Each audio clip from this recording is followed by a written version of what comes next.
Welcome to Sex, Drugs, and Enlightenment with me, your host, Oakley Ogden.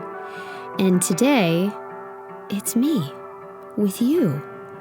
That's what's happening because it's New Year and I have some stuff that I'd like to share with you. In fact, we are going to go back into my history of Lyme and the car accident, and we're going to talk about how I actually overcame some of that, like what tool I used to climb out of that hole. And it all revolves around living from the inside out. So let's just jump in right now.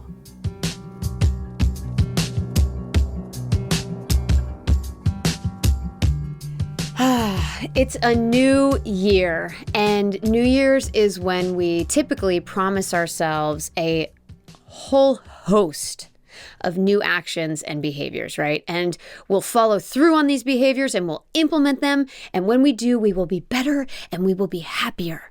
And we swear to ourselves and all our loved ones that in this new year, we will change our exterior world to make our interior life better. We will be happier because we'll get a new job, we'll go to the gym, we'll quit vices we hold on to with dear life. Yeah, all the things. Look, it's a time for new beginnings, right? And what about it being a time for the same old unconscious beliefs to hijack our minds and send us off the rails in less than 2 months? So by the time we hit the depths of winter in North America, we can feel even worse about ourselves. Yay! All the patterns to which I was a card-carrying member for most of my life. Simply put, New Year's is a time for new beginnings. And I operated like what I promised myself was supposed to make me feel better. Everything I promised myself on the outside was supposed to change the inside. But changing things is like painting the wall a different color. Transforming things is like knocking the wall down. And my love, please don't even try to fool me. We all have walls that are ready for demo day. So in order to get this started, I'm going to share some of my walls that I demoed, and I'm going to tell you how I did that. I had been living for decades, feeling so frustrated that I wasn't living into what I knew I could be. I just had no idea how to shift myself into next gear, and it drove me effing nuts, honestly. I was driving my sports car like a Honda Civic, and this doesn't have anything to do with my actual body, obviously. I'm talking about this God-given nature of consciousness and how we learn or don't learn to direct it. It requires tremendous creativity and vision and imagination, and you don't need to be an artist. It's the energy that lives inside all of us. The thing that imagines wars as easily as it imagines paradise. The thing that imagines falling in love as easily as it imagines feeling unworthy of love. My mind essentially was not elevated. It had no discipline. I didn't even know that the mind could have discipline. My mind would just go for this ride, right? And I only judged myself by how well I could hang on. You see, when I was growing up, my parents, who are wonderful, they really struggled to get along. And there was often a feeling of tension between them that I felt wrapped up in, I could say, and that I grew very accustomed to. I didn't see it back then as good or bad. I still don't today. It just was. It's just what I knew, if that makes sense. And as I grew up, I internalized that tension as just a normal baseline. I grew up and I left my house and I started my life. And I made those feelings a part of my life because I didn't know any better. I carried that tension deep inside of me, in my body. I was so used to it. It was so familiar to me that I didn't even know that my internal experience could be different. So just hear me out real quick.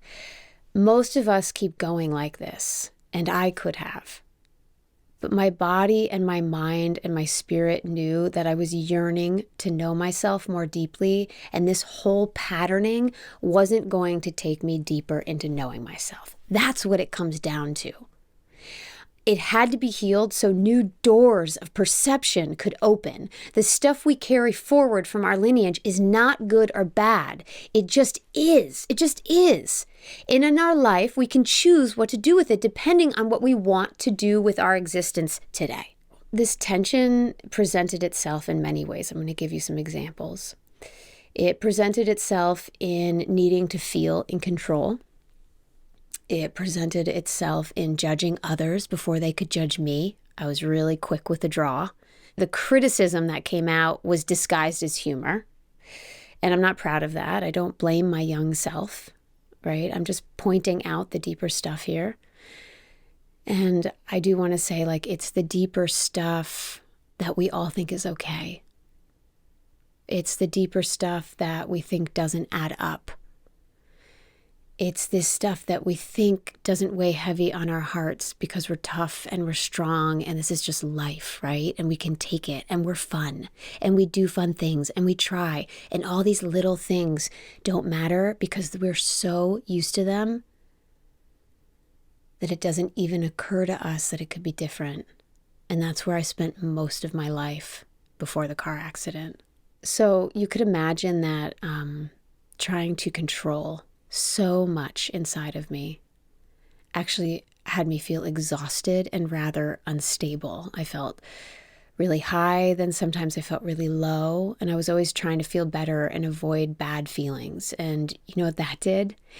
It affected my relationships because I didn't have the capacity to be vulnerable with others because I had to be the one in control of the dynamic to make myself feel safe, and on and on and on it goes. But here was the confusing part for me. I found meditation, which made me feel better, and I went to therapy, which also helped, and I went to school to become a counselor, which pushed me deeper into my work, and I focused on healing that proved to be really effective. And I was feeling better, but why then? Why was I still walking around with this feeling that it just seemed to be working out for everyone else, and it just felt really hard for me? It wasn't this victim feeling. Like, I didn't feel bad for myself. It was like I was baffled. Like I didn't have anything else to give, you know? And somehow I just didn't feel the momentum building that I really thought was part of an accumulation of consistent effort. So the years leading up to the car accident were filled with pushing through as hard as I could. I created programs for young adults that were recognized by famous publications. I ran more miles in running shoes because I was more tired and I thought that's what I needed.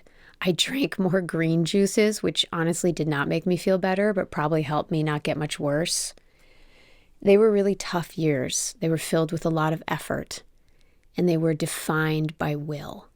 I got through every day with a will of steel, honestly. So much will. And I started to live to please others, which is nuts because I know my little rebellious history doesn't exactly scream people pleaser. But that little technique for love is a very sneaky one, right? So I started giving little bits of myself away here and there. And then the car accident hits. And it's followed with a diagnosis of chronic Lyme, which you can hear all about in episode 1. And my ability to push and to effort are taken away. I'm in bed. I can't move. I can't use my eyes because my brain is so swollen, and I wait in the dark for 3 months. And I know for sure something's going to change, but I have no idea what.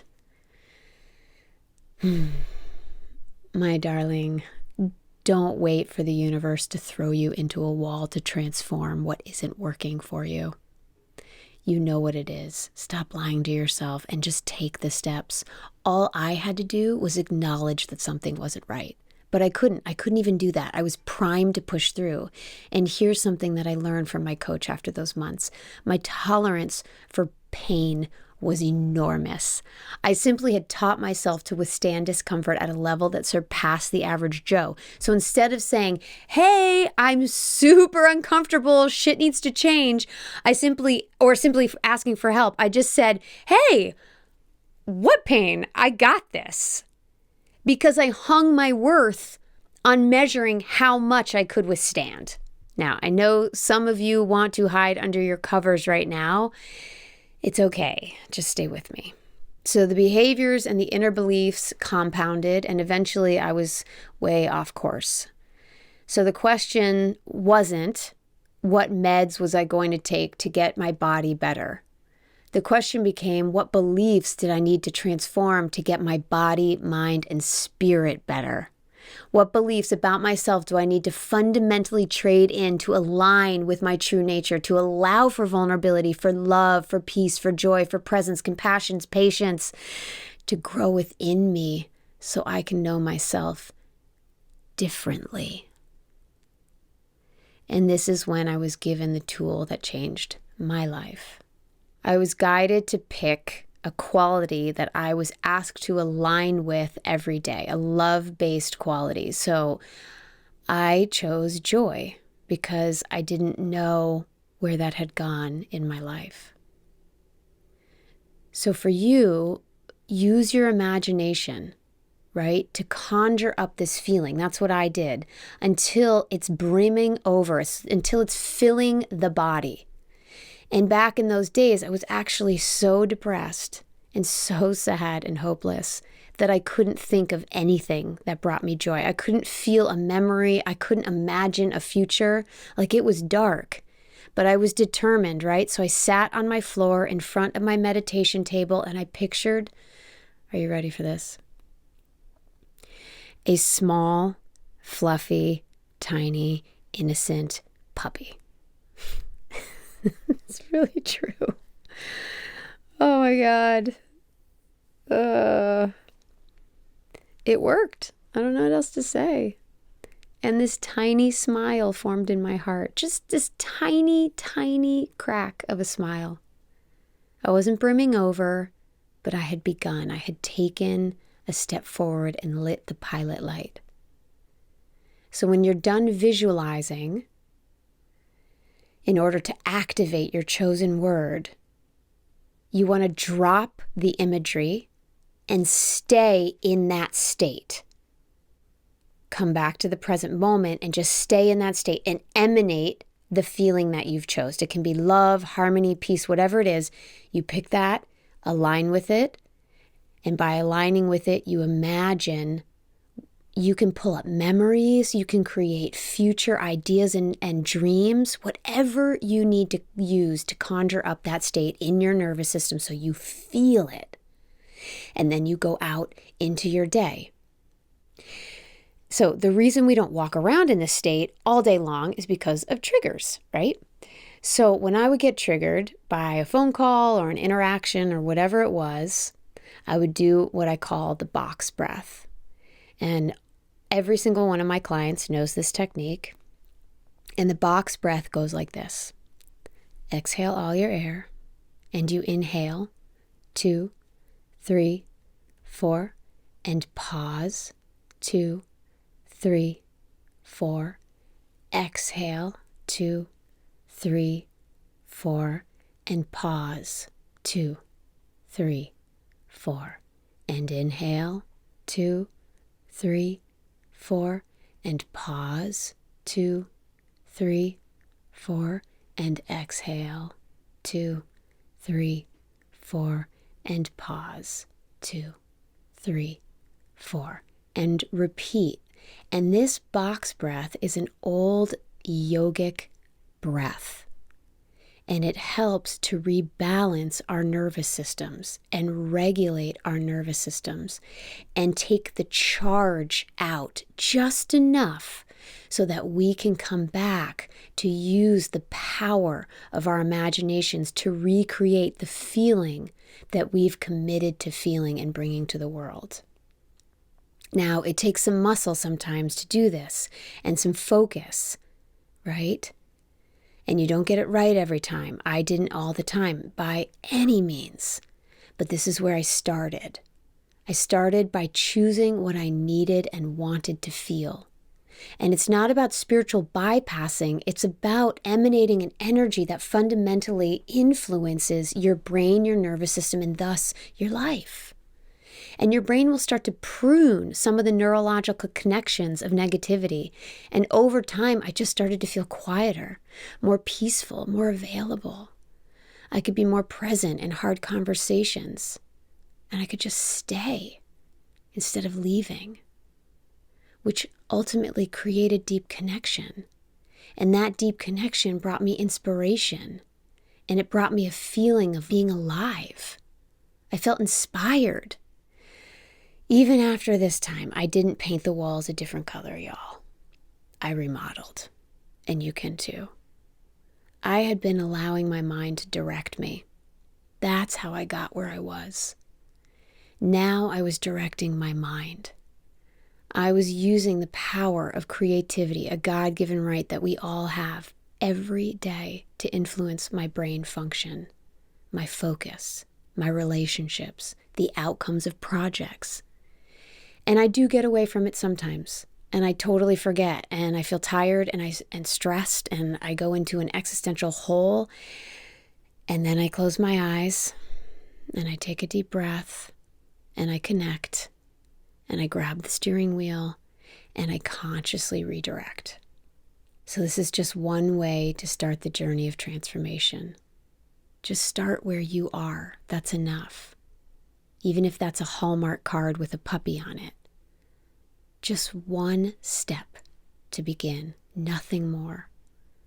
A small, gentle, explorative step. So in this new year, join me and live from the inside out. Learn to consciously create your life, because every minute is a chance to start again. Happy, happy New Year to you. Thanks for joining me for our kickoff show of 2023.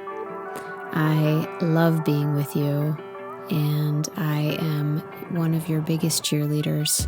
Just know that. You've got this, and I totally, totally believe in you. And if you want to be on the show to share your story in this new year, head over to my website, oakleyogden.com. That's OakleyOgden.com. Click on podcast in the upper right-hand corner, and you will see the form. I can't wait to hear from you. Be well.